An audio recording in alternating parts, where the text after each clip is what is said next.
Although it was built with the best of intentions, it's impossible to rhapsodise about this Hungarian goulash of a circuit. In 1986, it hosted the first Grand Prix to be held in what was then the Eastern Bloc, and more than 200,000 people turned up to watch. Unfortunately, despite the fact that the Hungaroring is set in a natural amphitheatre, affording spectators a marvellous view of the racing, there was no racing, because the circuit's many constant radius corners and short straights made overtaking practically impossible.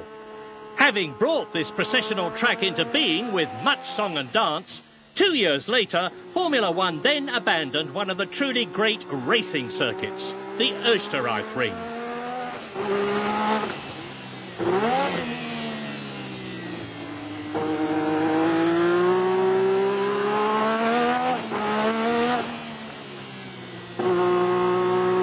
Philippe Streff in the Tyrrell gives us a good idea of the circuit's amphitheatre effect. And also of the Hungaroring's processional qualities.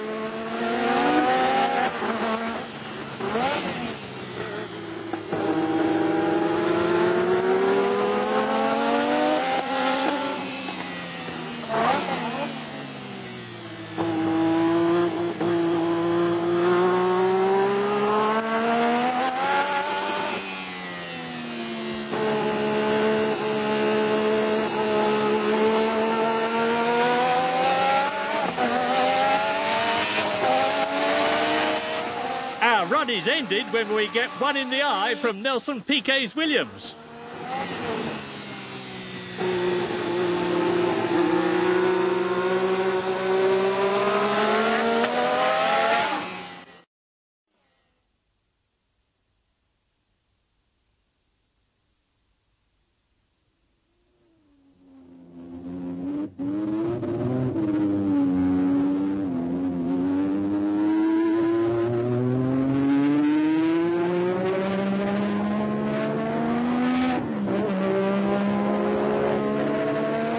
This is more like it. Imola is a real racing circuit that all the drivers love. You can almost sense Derek Warwick's enjoyment in his Renault. Named after Enzo Ferrari and his son Dino, Imola is a classic track, and nobody minds that Italy has fiddled itself a second Grand Prix by pretending that its location, San Marino, is a country in its own right. Maybe Brands Hatch and Donington should claim independence.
As we begin another lap, Warwick accelerates hard, approaching 190 miles an hour by the time he turns into Tamburello.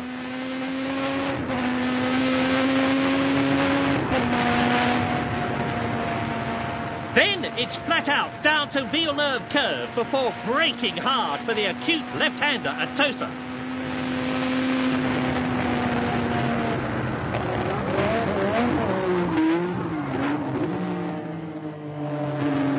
Accelerating up over the hill to Piratella.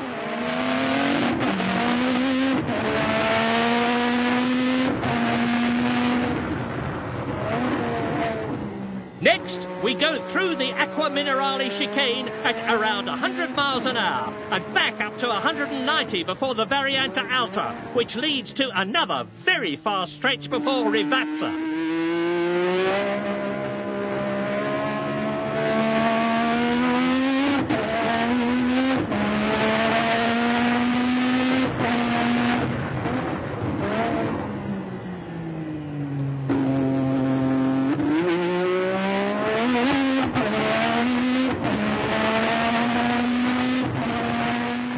Go through Variante Bassa and up to the chicane, and Derek returns to the pits.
Is another great circuit which has disappeared.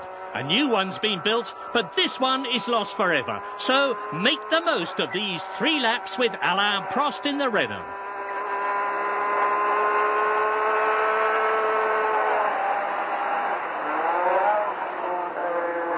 That's Alain's teammate Eddie Cheever going by.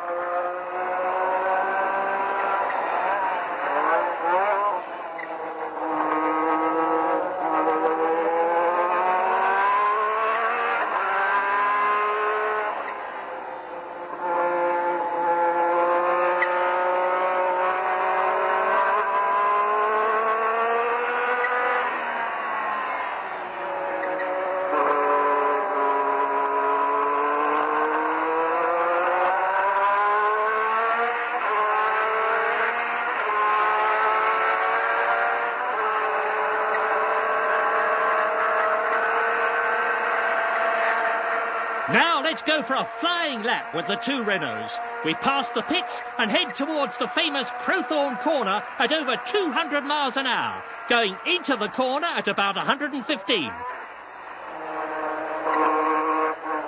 Downhill to Barbecue Bend, which is taken at about 155.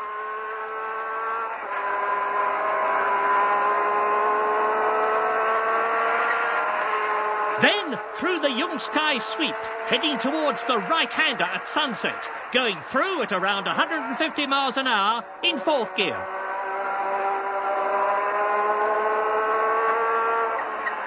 Then it's down to 2nd for Clubhouse at 100.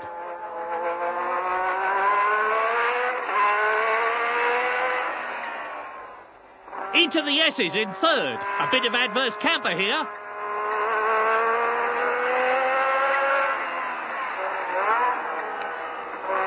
Into 2nd for Leo Kopp, and then accelerate hard up through the gears.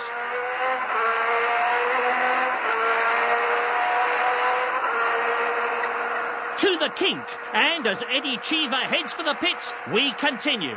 In 1984, Prost set the fastest lap here at over 133 miles an hour.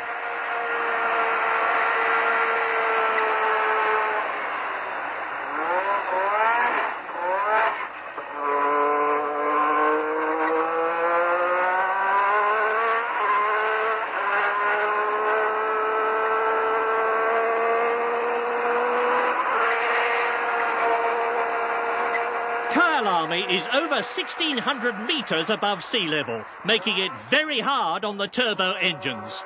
In the mid-1980s, the uncertain political atmosphere in South Africa brought about the end of the country's Grand Prix after the 1985 event. It was revived in 1992, but on the new circuit. For those of us who love the old one, Kyalami isn't Kyalami anymore.